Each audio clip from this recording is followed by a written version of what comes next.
نحمد و نصلی علی رسولہ الکریم اما بعد فاعوذ باللہ من الشیطان الرجیم بسم اللہ الرحمن الرحیم۔ بعض افراد کہتے ہیں کہ ہم اللہ سے مانگتے ہیں لیکن ہمیں وہ چیز عطا نہیں ہوتی یا وہ ہمارے حصے میں نہیں آتی یا اس سے ہمیں فائدہ نہیں پہنچتا، تو یہ یاد رکھیں کہ انسان کوئی ایسا نہیں ہے کہ جو اللہ سے مانگے اور اسے عطا نہ کرے۔ ایسا کوئی شخص نہیں ہے، اللہ عطا فرماتا ہے۔ بعض چیزیں انسان کے مقدر میں اس کے لیے بہترین ثابت نہیں ہوتی جس کی وجہ سے اس کو اللہ عطا نہیں کرتا۔ جیسے ایک بچہ ہر چیز کی طلب کرتا ہے، مانگتا ہے، لیکن والدین اس بات کو سمجھتے ہیں کہ یہ بچے کے لیے مفید نہیں ہے، نقصان دہ ہے، یا آگے جا کر اس بچے کو نقصان عذر پہنچے گا، اس وجہ سے وہ بچے کو وہ چیز نہیں دیتے۔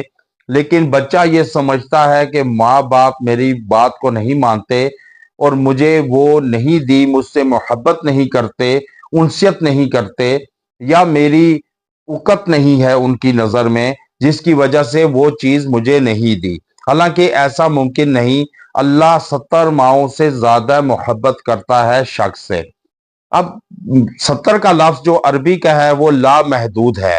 اب ایک ماں کتنی محبت کرتی ہے کہ بچے کو تکلیف نہیں پہنچاتی، یا تکلیف جو دینے والی اشیاء ہوتی ہیں، چیزیں ہوتی ہیں، ان کو دور کر دیا جاتا ہے تاکہ بچے کو کوئی نقصان نہ پہنچے، تکلیف نہ پہنچے، رنج نہ پہنچے۔ اسی طرح اللہ 70 ماؤں سے زیادہ محبت کرتا ہے۔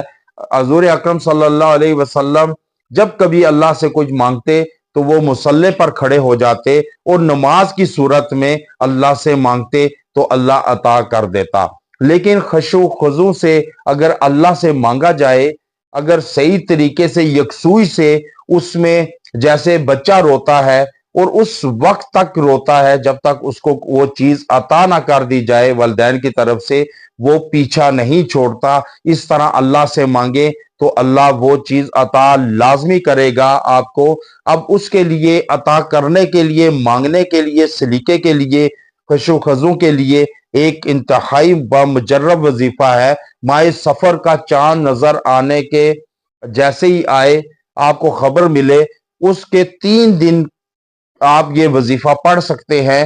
آپ پڑھ لیں تو اگلے مائے سفر تک آپ دنیا کی ہر خواہش جو جائز ہے وہ اللہ آپ کو عطا کرے گا، آپ کو تکلیفوں، پریشانیوں، غموں سے دور رکھے گا، محفوظ رکھے گا، اور کوئی دشمن آپ پر حاوی نہیں ہو سکتا، سبقت نہیں لے جا سکتا، آپ کو زیر نہیں کر سکتا، پست نہیں کر سکتا، آپ کو مفلوج نہیں کر سکتا، کسی کاروبار میں، ڈیل میں ہرا نہیں سکتا، نقصان نہیں پہنچا سکتا۔ اب وہ وظیفہ کیا ہے کہ آپ نے پڑھنا ہے فَإِنَّ اللَّهَ غَفُورٌ الرَّحِيمٌ۔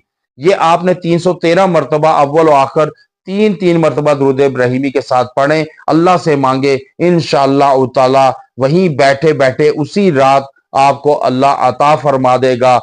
اس لیے آپ یکسوئی سے پڑھیں اور اللہ سے مانگے، اللہ وہ عطا کرے گا جو آپ کے حق میں ہوگا، بہتر ہوگا، اور انشاءاللہ آپ اپنی خواہشوں کو پورا کر سکیں گے۔ صدقے کی نیت سے شیئر کریں اور کومنٹ میں لازمی لکھیں، اللہ کا نام لکھ دیں، اپنا فیڈ بیک لکھیں اور اس کو ضرور آگے شیئر کریں صدقے کی نیت سے۔ ہو سکتا ہے کوئی مصیبت، پریشانی، تکلیف سے نکلے تو آپ کو بھی اللہ نکالے۔ وآخر دعوانا ان الحمد للہ رب العالمین۔